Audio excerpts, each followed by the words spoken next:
So far our game is looking pretty good. But let's engage the user a little bit more. Let's make a version of this game that's controlled by the mouse, and a version that's controlled by the webcam. We'll work with the player in the Scripts tab, and first we will disconnect this part of the script, which is what deals with the keyboard input. And we'll instead replace it with this one block, which is very useful, go to mouse pointer. You can see what that does.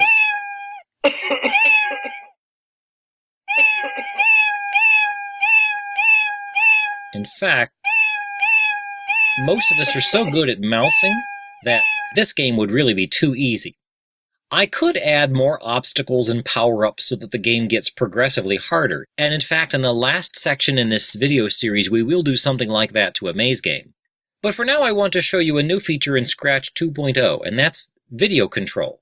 So we'll take this mouse pointer thing out of the way for now, and in sensing we'll get this block turn video on. We'll put that there above the forever block.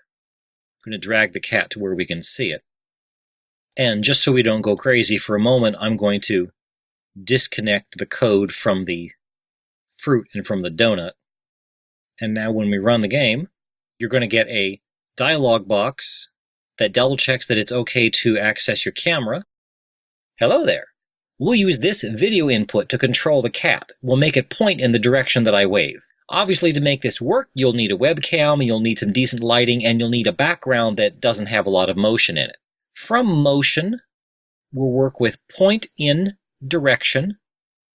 From sensing, we will get the video direction on this sprite.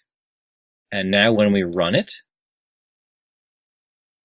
go. When I wave at the cat, he changes direction. Move it here. I can my chin, I can make a move. There.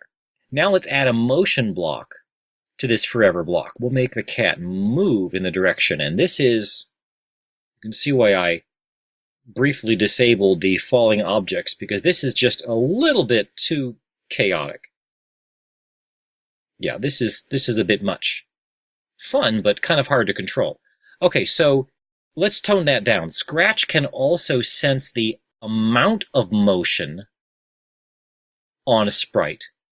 And so what we'll do is we will add a if-then block, and if, with a greater operator, if the video motion on this sprite is greater than 10, we will move the cat 10 steps. So that's how we'll assemble it. And now, the cat will only move when I give it a little nudge.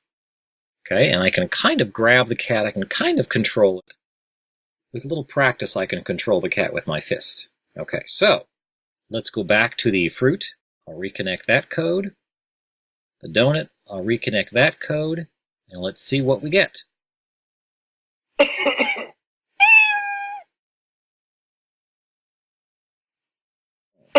Oh. Come on. I'm not doing so well. Okay, well, I feel much more engaged in this game. I can't just sit back and relax. My whole body is engaged in this game. All right. A game that uses video input this way would have to be very engaging to the user and very forgiving and have to give sort of a lot of feedback.